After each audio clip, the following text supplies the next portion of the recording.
24 লোকসভা নির্বাচনে টান টান লড়াই বোলপুরে। আর আজ আমরা লোকসভা লোকাল নিয়ে হাজির হয়ে গিয়েছি বোলপুরে। বোলপুরের হাওয়া কি বলছে, এখানকার আম জনতা তারা কি চাইছেন, কি বলছেন, এবং অবশ্যই তৃণমূল এবং বিজেপির যারা অনুগামী, যারা সমর্থকরা রয়েছেন তারা কি বলছেন। কারণ এখানে কেষ্টহীন বোলপুরে কি তৃণমূলের জন্য অনেকটাই টাফ ফাইট হয়ে যাচ্ছে।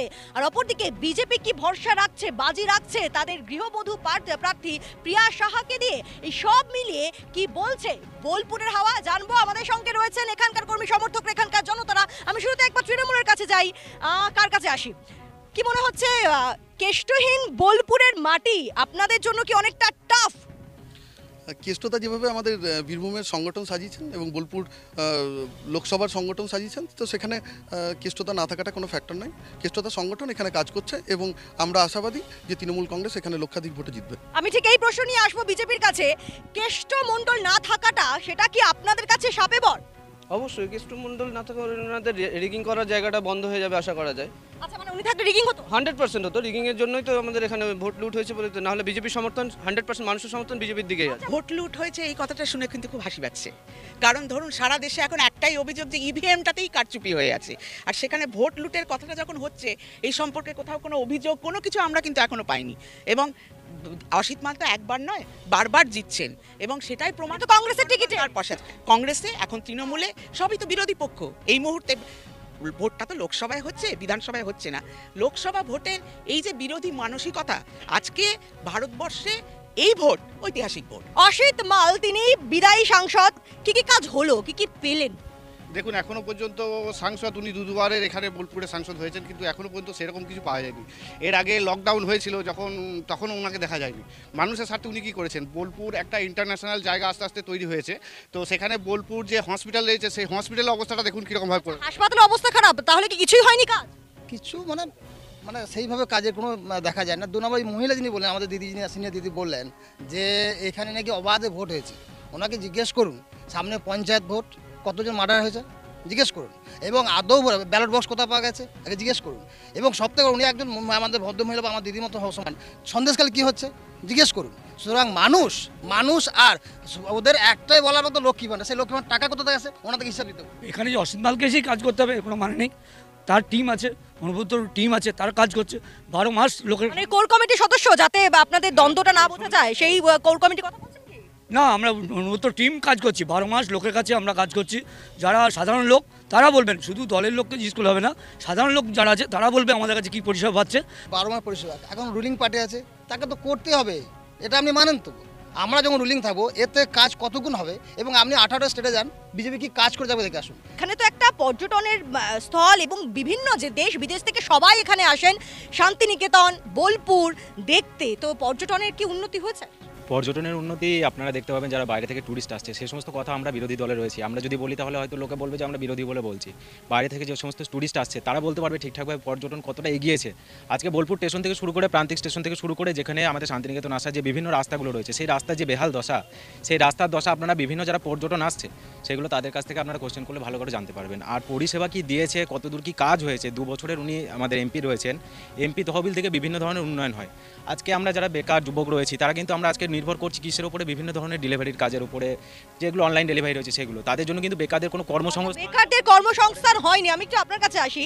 আপনাদের দলের প্রার্থী হচ্ছেন প্রিয়া সাহা, যিনি কিনা সাহিত্যার বাসিন্দা, রাইট? তাকে নিয়ে তো দলের মধ্যে অনেক কোন্দল রয়েছে, পোস্টার পড়ছে কিন্নাহারে। অনুপম হাজরা তিনি বলছেন যে একেবারে দুর্বল একজন ক্যান্ডিডেট। কে কোথায় কি বলছে, এটা কেন্দ্রীয় পার্টি, সর্বভারতীয় পার্টি, দিল্লি থেকে ক্যান্ডিডেট ঠিক হয়। পার্টির আর নরেন্দ্র মোদী প্রধানমন্ত্রী, তাকে সামনে রেখে ভোট হবে। কারো পছন্দ থাকতেই পারে, কে কোথায় বিজেপির নামে পোস্টার ছাপাচ্ছে, কে কি বলছে। অনুপম তার পদ খুইয়েছে যে কোনো কারণে। অনুপম হাজরা কোনো ফ্যাক্টর নয় বলতে চাইছেন? অনুপম হাজরাকে নিয়ে আমাদের কোনো মাথা ব্যথা নেই এবং কেন্দ্রীয় আপনাদের দলের নেতা উনি থাকতেই পারেন। উনি একটা সময় এখানকার সাংসদ থাকতেই পারেন। উনি একবার তৃণমূল থেকে বিজেপি এসেছেন, আবার কোনো দলে যেতে পারেন, সেটা নিয়ে আমাদের কোনো মাথা ব্যথা নেই। দল বদলের জন্য উনি অপেক্ষা করেন, সেটা উনার সিদ্ধান্ত। সে নির্দল হয়ে দাঁড়ায় তাহলে ভোটটা কাটাকাটি হবে না, ভাবছেন না? আপনি সামনে আসুন, সামনে কিছু হবে না, তাতে কোনো অসুবিধা হবে না, আমাদের কোনো অসুবিধা নেই। জামানত বাজেয়াপ্ত হবে ওনার। লিড কত বিজেপি আশা কি করছে? প্রিয়া সাহা কত ভোটে? 1 লক্ষর উপরে আমরা জিতবো। বোলপুর লোকসভায় জিতে গেছে অসিত মাল, দ্বিতীয় পজিশনের জন্য লড়াই অনুপম হাজরার সাথে পিয়া সাহার হবে, এটা বুঝতেই পারলেন। বাজেয়াপ্ত হতে চলেছে। এবছর যে ভোটটা হচ্ছে সেটা রেগিং এর উপর হচ্ছে না কিন্তু, আর এটা সন্দেশখালীতে যেরকম ভাবে মেয়েদের উপর অত্যাচার হয়েছে, মা বোনেদের উপর, সেটা বোলপুর কেন্দ্রে যারা ভোটার তারা সবাই কিন্তু ছাপ্পা ভাট হয়, ভোটের আগে রেজাল্ট ডিক্লেয়ার করছে, ছাপ্পা ভাট কিরকম হয়। রাজনীতিটাকে টাইম পাস হিসেবে নেন, তাই অসিত মাল তার কোঠা থেকে কি কি কাজ করেছে পৌরসভায় এদের কোনো ধারণাই নেই। বোলপুর পৌরসভায় যে জেসিপিটা কাজ করছে এটা অসিত মাল ফান্ডের, এবং যে লাইট হচ্ছে সেটা অসিত মালের ফান্ডের। কি হয়েছে শুনি কি? ধুলোতেও দুর্নীতি জড়িয়ে আছে, এ টু জেড দুর্নীতি জড়িয়ে আছে। বলছি গরু পাচার হয়েছে, কয়লা পাচার হয়েছে, বালি পাচার হয়েছে, সবই পাচার হয়েছে কাজ হয়েছে। 2014 সাল থেকে 23 সাল পর্যন্ত গভর্নমেন্টের স্ট্যাটিস্টিক যদি নেন তাহলে প্রতি 10 জনে 3 জন বেকার। এটা কেন্দ্রীয় সরকার। এই যে এত সন্দেশখালী নিয়ে শুনুন, সন্দেশখালীতে একটা ঘটনা ঘটেছে, বিচারাধীন মামলা, জেলে আছেন, কিন্তু এরাজি দলের সমর্থক দণ্ডিত যারা জেল খাটছিল তাদেরকে জেল থেকে বের করে মালা ফুল দিয়ে গণধর্ষণে যারা অভিযুক্ত তাদেরকে স্টেজে তুলে ভোটের প্রচার করেছিলেন। কি বলবেন? এই বীরভূমের বুকে একটা বগডুই কাণ্ড অলরেডি হয়ে গেছে, আরেকটা কি বগডুই কাণ্ড ঘটনা দেখার জন্য মানুষ অপেক্ষা করছে? বলি, উনি বললেন যে এখানে সবাই সুরক্ষিত, হ্যাঁ, তাহলে সন্দেশখালীর জায়গায় সন্দেশখালী হয়েছে, দ্বিতীয় সন্দেশখালী আমরা দেখতে চাই না, তার জন্য আমরা বিজেপিকে সাপোর্ট করছি। আপনারা যেটা একটা জিনিস আপনি আমাকে উত্তর দিন, আজকে উন্নয়ন দাঁড়িয়ে আছে, গরু পাচার শুরু হয়ে গেছে, এই সব যেগুলো হয়েছিল সেগুলো কি মিথ্যা অপচার, বা উনি তিহার জেলে আছেন ওটাও কি মিথ্যা? ভোটটা কেন বিজেপির কাছে যাবে? কারণ বিজেপি 2014 সাল থেকে ক্ষমতায় আসার পর থেকে যা যা প্রতিশ্রুতি দিয়েছিল একটাও প্রতিশ্রুতি হয়নি। আজকে বলছে বেকারত্বর এই দূর করবে কে? বা ভারত সরকার এখনো পর্যন্ত কোনো স্টেপ নেই। অবশ্যই অনেক কাজ হয়েছে, শুধুমাত্র অসিত মালকে বলে নয়, 2011 সালে সরকার পরিবর্তনের পর থেকে প্রচুর কাজ হয়েছে। আর ভোটের কথা যিনি বলছেন যে ভোট হয়ে গেছে কিনা, ভোট আমাদের সেই দিনই হয়ে গেছে যেদিন দিদি লক্ষ্মীর ভান্ডার 500 থেকে বাড়িয়ে 1000 টাকা করে দিয়েছেন। তাহলে কি ভিক্ষাবৃত্তি নাকি? এটা ভিক্ষাবৃত্তি? বাংলার মানুষ কি ভিক্ষা চাইছে? পশ্চিমবঙ্গের যুবকরা আজকে আমাদের পশ্চিমবঙ্গ ছেড়ে দিয়ে গুজরাট, ব্যাঙ্গালোর, চেন্নাই কিসের জন্য যাচ্ছে? এত পরিযায়ী শ্রমিক সারা ভারতবর্ষে পশ্চিমবঙ্গ থেকে যায় কেন?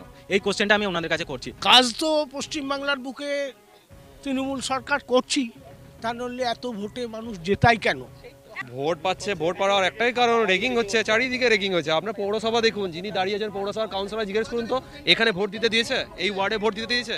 বিরোধী দলকে নমিনেশন করতে দেননি, বিরোধী দলকে নমিনেশন করতে বোলপুর পৌরসভায় প্রত্যেকটা ওয়ার্ডে কাউন্সিলর তো দাঁড়িয়ে জিজ্ঞাসা করুন না, ভোট দিতে দিয়েছেন উনি বিজেপিকে? কেন্দ্রীয় বাহিনী ভোট করেছে, 8 দফা ভোট হয়েছে, এবং নির্বাচন শেষে এই বিজেপিরাই প্রেস কনফারেন্স করে বলেছে কেন্দ্রীয় বাহিনী ছিল, তাহলে ভোট হয়নি কিভাবে? 156 জন বিজেপি কার্যকর্তা 2021-এ মার্ডার হয়েছে, এবং সেটা মার্ডার করেছে তৃণমূল সরকার।